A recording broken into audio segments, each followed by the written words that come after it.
Exit polls showed France's far right performed worse than predicted in Sunday's regional elections.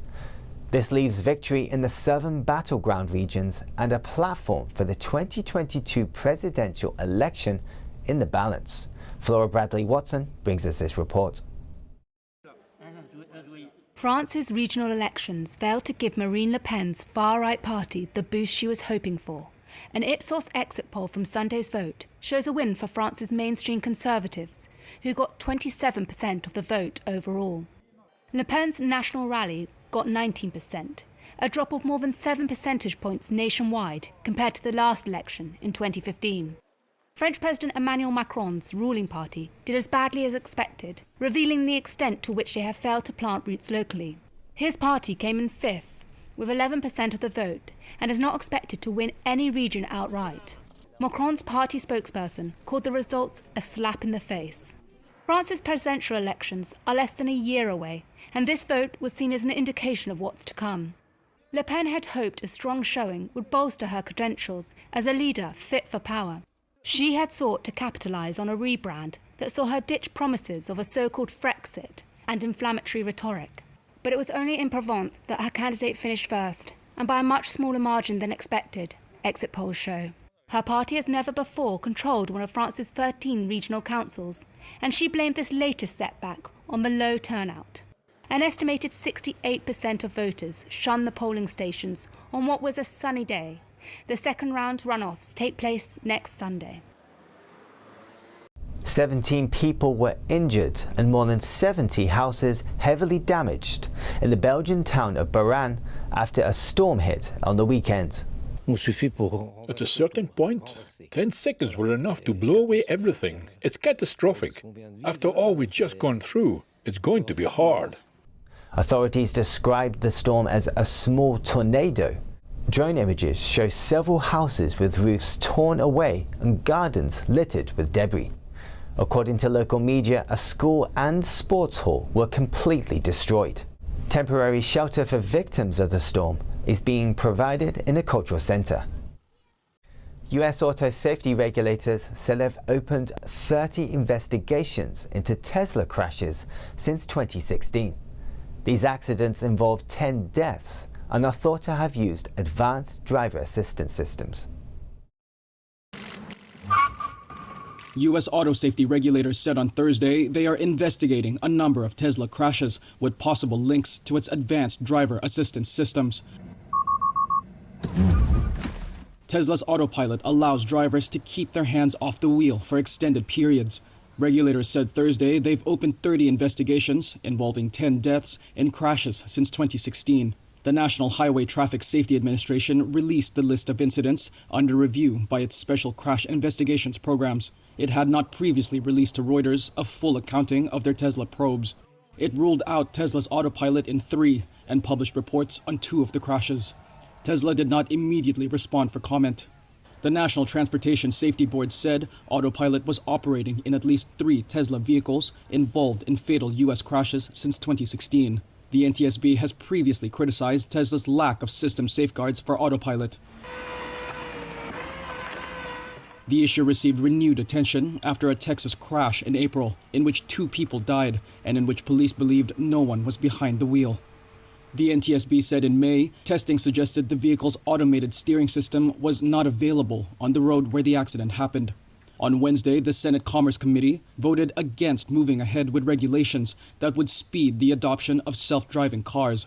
Chair Maria Cantwell cited Tesla's crashes as a reason. One Syrian boxer who lives as a refugee in Germany will be part of the Tokyo Olympics refugee team. He says he wants to box for the entire world. NTD's Eddie Aitken has his story. Boxer Wessam Salamana lives in Germany as a refugee. He will compete at the Tokyo Olympics, but not for any one country. Up until now, I have only boxed for one country, Syria, my home country. But now I'm boxing for the entire world. There are refugees across the world, and that's why I'm boxing for all refugees in the entire world. So I'm boxing for a lot of countries, not just one. At the Olympic Games in London, Salamana boxed for Syria, but soon everything changed. In 2011, there was the uprising in Syria, and at the beginning it was okay, but 1 year later the situation was terrible. There was war, a lot of bombs, and it was impossible to live there any longer. That's when he decided to flee with his wife and child. 6 years ago, he arrived in Germany during the migrant wave that brought over 1 million migrants to Germany. His coach says sports is at the forefront of integration. In sports, it doesn't matter whether you moved here from a different city or, in the case of Versum, if you are a refugee. Through sports, there is always an opportunity to integrate. Salamana agrees.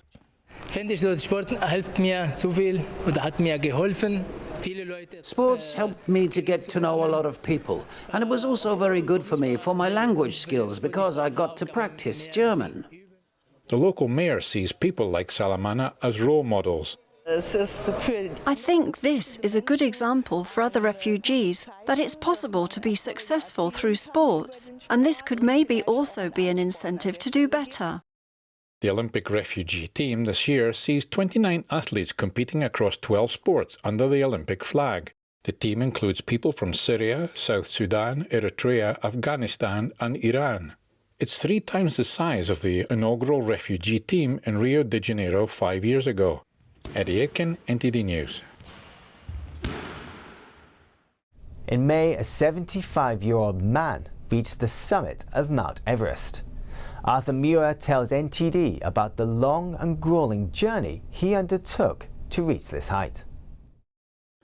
Arthur Muir is a retired lawyer from Chicago, but 7 years into his retirement, Muir did something extraordinary.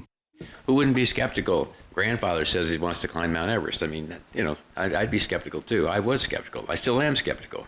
On May 23, 2021, Muir summited Mount Everest. He became the oldest American to set foot on the peak of the world.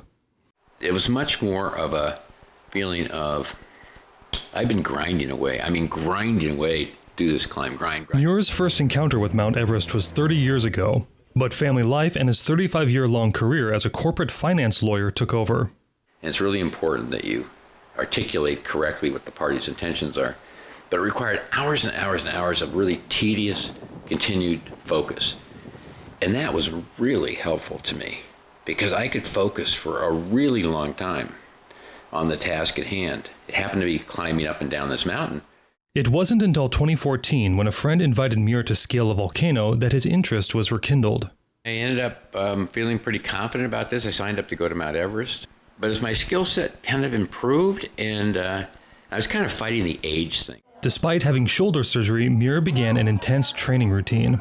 I mean, I would exercise every single day. I have they give you a very demanding exercise schedule. It would take between 2 to sometimes 5 hours of exercise, basically every day for 2 years. With 40 pounds of gear, Muir and his team spent a grueling 63 days on Mount Everest.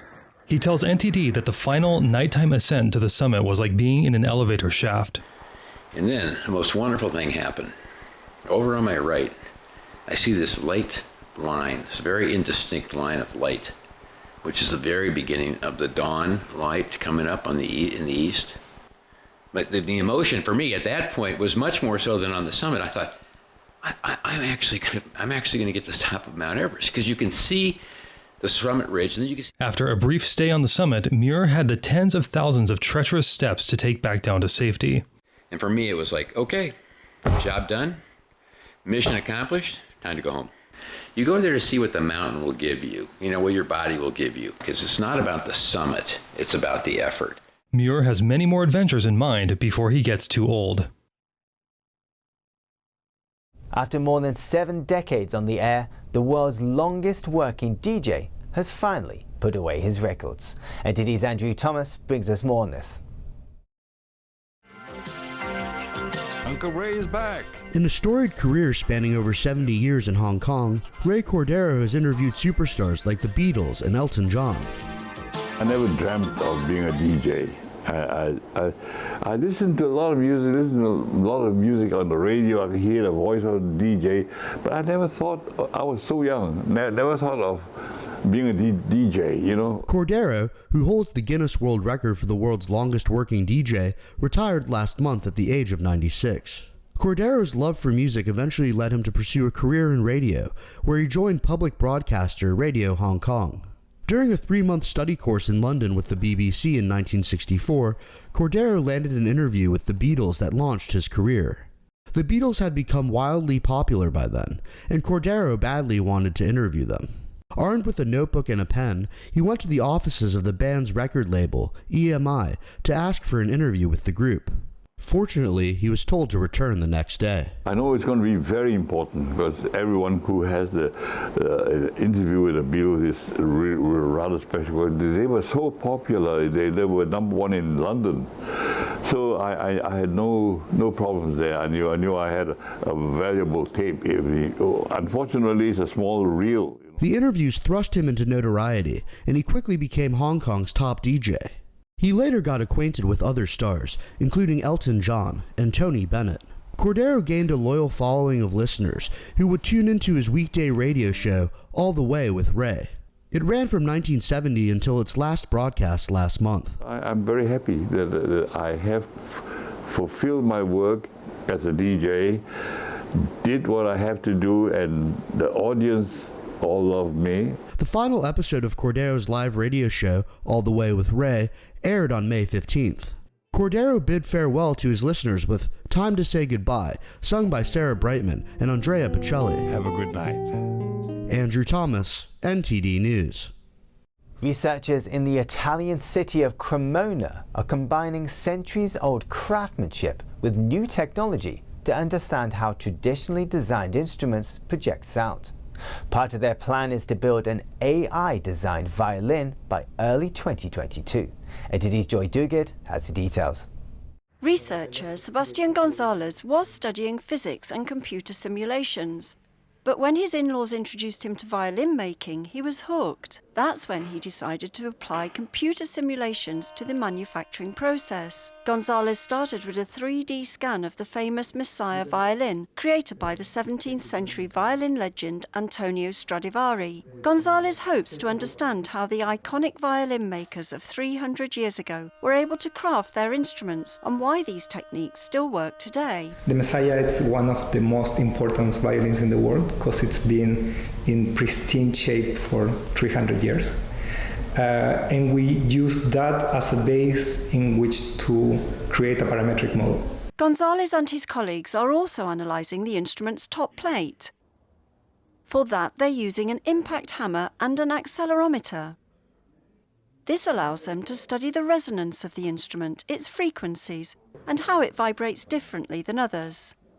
The impact hammer is moved to different points across the top plate. With a light push, the accelerometer records the data. They hope their work will help them predict how a violin's sound is projected, depending on the instrument's shape. Violin makers have always had some knowledge of how sound flows from their instruments, but this approach is more data-driven. I think violin makers are more afraid than we are. I don't think we're gonna destroy anything. It's not our goal to make robots to create violins. It's to understand. Their research paper was published in the journal Nature Scientific Reports this year. Using data gathered by the project, Gonzalez plans to eventually build a violin using artificial intelligence. He hopes it will be completed by the beginning of next year. Joy Duguid, NTD News. That's all for today, and thanks for tuning in. I'm Stuart Lees.